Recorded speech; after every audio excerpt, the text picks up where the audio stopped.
Hello everyone, welcome to our group discussion. I am Kalyani. This is Karthik. This is Avinash. Today we are going to discuss about something that a lot of us might have already faced, that is handling misunderstandings and conflicts. Today let us also talk about how to deal with these misunderstandings and conflicts effectively. So Karthik, do you want to start? Sure, Kalyani. So, misunderstandings usually happen when there is a poor communication. So, in order to avoid this, you just have to be more clear and concise with whatever you speak, Right. especially in workplace institutions and group projects. Yes, Karthik. I think active listening is very important. Many conflicts arise due to people do not listen to other people's point of view. Yeah, Not only that, if we listen to other people's point of view without interrupting them, it can arise lot of issues also. true. Right, that's a very valid point, Avinash. Whenever a misunderstanding happens, it is very important to address the misunderstandings as early as possible. Letting things linger for a long period of time usually worsens the situation. So it is better to clarify things as early as possible. Yes, Kalyani. Another thing is to remember is to avoid blaming others. Instead of going, you did this wrong, you can just say, there might have been a mix up here. In that way, it keeps the conversation more constructive. Right. Yes, staying calm is very crucial. Right.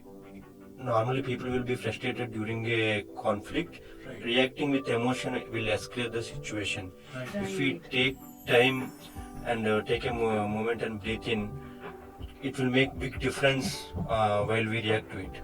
True. Very true, Avinash. Usually, misunderstandings or conflicts arise because of cultural differences and misunderstandings. So, in those situations, it is better to be open-minded and we need to have willingness to learn from the other's perspective as well. Exactly, Kalyani. And asking questions like, do you mean this? Can you explain what is this? Such type of questions can clarify things. It also helps people that you are trying to understand and not judging others. If things get too heated, If things get too heated, it's okay to take a break from the situation. Stepping away from the conversation will give others time to cool, and I can approach them with a different point of view. Right. Yeah, that's right, Avinash. Another important point is finding a common ground. Even in the middle of a disagreement, there might be some slight minor point where both the parties might have agreed to. So, starting from that point will help them build a solution together. Yes. Yes, and if you're mediating a conflict, it's better to hear both sides of the stories and not taking sides. Right. And it is also important to stay neutral during a conflict. Right. Yeah. Speaking of compromise, being flexible is very important. Right. Sometimes you do not get what you want from a conflict while resolving that. Right. But everyone gets what they want is a win-win situation. Yeah, true. Right, I completely agree, Avinash.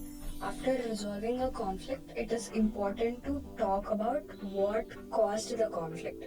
Learning from these experiences will help us avoid similar misunderstandings in the future. Yes. That's a great tip, Kalyani. And let's not forget about empathy. It is important to, put yourself in someone else's shoes, which can help you see a situation from others' perspective. Right. Yes, Karthik, empathy is so powerful. It can turn difficult situation into a useful one. Sometimes acknowledging the other person's feelings can decrease a lot of tension also. Yeah. Yeah, that's a very good point, Avinash. And also, humor can help in a lot of situations, of course, when used appropriately. Uh, Giving a light-hearted comment often breaks the ice and makes the situation less awkward. Right. That's true, but humor can work in informal settings.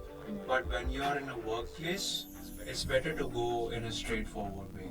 Right. Good point, Karthik. If you face, you can include a third party like a professor or manager to resolve the issue. Because sometimes third party helps to find the solution. Right. Right. At the end of the day, it is important to keep in mind that maintaining good relationships with people is all we want and all that is necessary. Even if we disagree with someone, it is important to show respect towards them. Well said, Kalyani. To sum it up, we have discussed a lot about clear communication, common grounds, and staying calm, active listening, and staying empathetic. We've also discussed about compromisation Right. and involving a mediator in a conflict. Right. That's right. Handling misunderstandings and conflicts can takes effort, but it's a skill to improve personal and professional relationships also. Right. Right. Thank you guys for sharing your thoughts, and thank you all for watching. We really hope that this discussion will help you resolve the conflicts in a better way.